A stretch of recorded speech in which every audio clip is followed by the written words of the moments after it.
எல்லோருக்கும் வணக்கம். இப்ப நம்ம எத்திரியத்த பத்தியும், ஈத் பிடிசி பத்தி தான் டெக்னிக்கலா பார்க்க போறோம். அதுக்கு முன்னாடி போன வியாழக்கிழமை நான் ஒரு வீடியோ போட்டிருப்பேன். அதில பிட்காயினோட டெக்னிக்கல் அனலைசிஸ் பத்தி டீட்டெயிலா நான் பேசியிருப்பேன். அந்த வீடியோ பார்த்துட்டு இந்த வீடியோக்குள்ள வாங்க. இதையும் நம்ம ஷார்ட்டா பார்த்துடலாம். நான் தெளிவா சொன்ன மாரி தான் உங்களுக்கு ஈத் பிடிசிய பொறுத்தவரைக்கும் ஒரு நல்ல ஒரு பம்ப் ஓகேங்களா? பம்ப் குடுத்துட்டு இப்ப இந்த இந்த இடத்துல ஒரு அக்குமுலேட் ஆயிட்டு இருக்கு. நல்ல பம்ப் ஆனது இந்த இடத்துல அப்படியே நிக்கிது. ஏன் நிக்கிதுன்னு கேட்டா இந்த இடத்துல 21 moving average 50 week moving average, 100 week moving average எல்லாமே இந்த ரேஞ்சஸ்ல இருக்கு. இதனால இப்ப எத்திரியம் இந்த இந்த இடத்துல கொஞ்சம் அப்படியே நிக்கிது. ஓகேங்களா? பெருசா பம்ப் ஆக முடியாம இங்க இந்த இடத்துல நிக்கிது.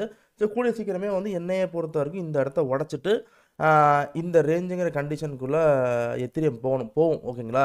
கரெக்ட்டான எக்ஸாக்ட்டான ரேஞ்ச் $3930 வரைக்கும் எத்திரியம் போறதுக்கான சான்ஸ் கூடிய சீக்கிரமே இருக்கு. இது எத்திரியத்தோட டெக்னிக்கல் அனலைஸ் ஓகேங்களா? இப்ப அடுத்து பார்க்க போறது எத்திரியம் ஏன் டவுன் ஆச்சு? இப்ப பிட்காயின் ஏன் இந்த அளவுக்கு டவுன் ஆயிட்டுருன்னு கேட்டீங்கன்னா அதுக்கு முக்கியமான காரணம் ட்ரம்ப்புங்க. ஸோ ட்ரம்ப் 50% டாரிஃப் நான் யூரோப்பியன் யூனியனுக்கு போறேங்கிற மாரி ஒரு பிரச்சனைய கிளப்பி விட்டாரு. அதனால தான் இப்ப உங்களுக்கு எத்திரியமா இருக்கட்டும், அப்புறம் பிட்காயினா இருக்கட்டும், எல்லாமே இந்த அளவுக்கு ஒரு டிராப் குடுக்குது. ஓகேங்களா? ஏன்னா, உங்க யூரோப்பியன் யூனியன்ங்கிறது ட்ரேடிங்க்கு ரொம்ப ரொம்ப முக்கியம்.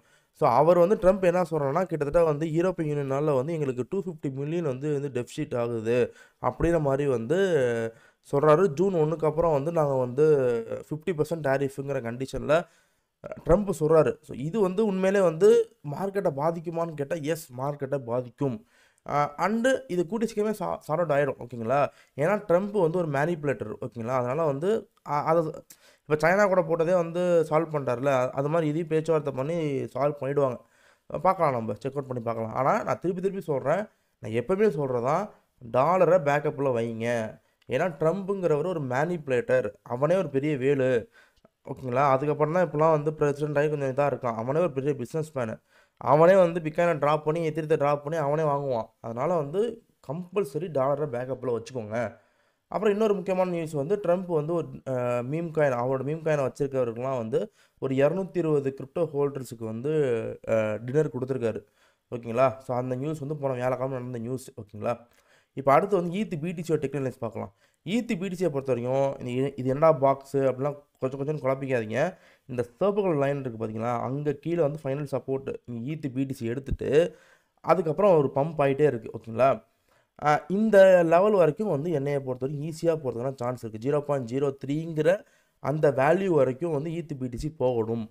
ஏன்னா ஈத் பிடிசி எத்திரியம் எப்பவுமே பிட்காயின விட அதிகமா பெர்ஃபார்மன்ஸ் பண்ணா தான் உங்களுக்கு ஆல் காயின்ஸ்லாம் பம்ப் ஆகும். அண்டு குளோபல் லிக்விடிட்டி இந்த மஞ்ச கலர் கூட ரொம்ப முக்கியம். இப்ப பார்த்தீங்கன்னா உங்களுக்கு தெரிஞ்சிருக்கும். உங்களுக்கு குளோபல் லிக்விடிட்டி பம்ப் ஆயிருக்கு. இங்கேருந்து திருப்பி இப்ப பம்ப் ஆகுறனால உங்களுக்கு ஈத் பிடிசியும் இங்கேருந்து ஒரு பம்ப் குடுத்துருக்கு. எப்பயுமே ஈத் பிடிசி அப்படியே குளோபல் லிக்விடிட்டி இன்ஜெக்ஷனோட அப்படியே கோரிலேட் ஆகுது. ஓகேங்களா? எந்த லெவல் வரைக்கும் போனா, இந்த லெவலுக்கு ஈஸியா போகணும். டெக்னிக்கலா இந்த லெவல் வரைக்கும் போகணும். ஓகேங்களா? அடுத்து 0.038 இந்த லெவலு 0.38 லெவலுங்கிறதுக்கு அடுத்து கொஞ்சம் ஈஸியா கொஞ்சம் கொஞ்சம் சப்போர்ட் எடுத்து அப்படியே அது திருப்பி மேல போகும். ஓகேங்களா? அதிகபட்சம் என்னைய பொறுத்த எந்த வேல்யூ வரைக்கும் போகும்னா, இந்த வேல்யூ என்னைய பொறுத்தவரைக்கும் 0.61 ஃபிப் லெவல்ல அதோட ஈத் பிடிசியோட வேல்யூ 0.06. ஸோ இதையும் உடைச்சும் போகும்போதுல அதிகபட்சமா போறது இந்த வேல்யூ 0.071ங்கிற இந்த வேல்யூ வரைக்கும் ஈத் பிடிசி போணுச்சுன்னா, ஆல் காயின்ஸ வித்துட்டு வெளிய வந்துடணும். ஏன்னா இந்த லெவலுக்கு மேல போச்சுன்னா, அதுக்கப்புறம் long term trend line, bullish line இந்த லைன் வந்துரும். இந்த லைனுக்கு மேல போறதுங்கிறது ரொம்ப கஷ்டம். இதுக்கப்புறம் அப்படியே டிராப் ஆயிடும். ஆல் காயின்ஸும் டிராப் ஆயிடும். எப்ப இந்த லெவலுக்கு போகுதுன்னு வச்சுக்கோங்க. இந்த லெவல் போகும்போதே நம்ம உஷாராயிரணும். 0.61ங்கிற ஃபிப் லெவலு அண்ட் இதுக்கு லைட்டா இதுக்கு மேல விக் குடுத்து அப்படியே மேல போகும். இதெல்லாம் புல் ட்ராப். இந்த லெவலுக்கு போகும்போதே நம்ம ஆல் காயின்ஸ வித்துட்டு வெளிய வந்துரணும். இப்ப நல்லா டவுன்ல இருக்கு. இப்ப ஆல் காயின்ஸ் வாங்கலாமா கேட்டா, நல்லா ஈத் பிட்ஸ்லாம் கொஞ்சம் கொஞ்சம் டவுன்ல இருக்கு. நம்ம இத செக் அவுட் பண்ணிட்டு நம்ம சின்ன சின்ன அக்குமுலேட்டிங் டிசிஏ பண்ணலாம். அது டாலர்ஸ்ல எப்பவுமே பேக்கப்ல வச்சுக்கோங்க. நான் திருப்பி திருப்பி சொல்றது அதான். இதான் ஈத் பிடிசி எத்திரியத்துக்கான டெக்னிக்கல் சார்ட். ஏன்னா ஈத் பிடிசிங்கிறது ரொம்ப முக்கியம் ஆல் காயின்ஸுக்கு. அதனால தெளிவா புரிஞ்சுக்கோங்க. இந்த வீடியோ பிடிச்சிருந்தா லைக் பண்ணுங்க, ஷேர் பண்ணுங்க. தமிழ் கிரிப்டோ டெக்க சப்ஸ்கிரைப் பண்ணுங்க.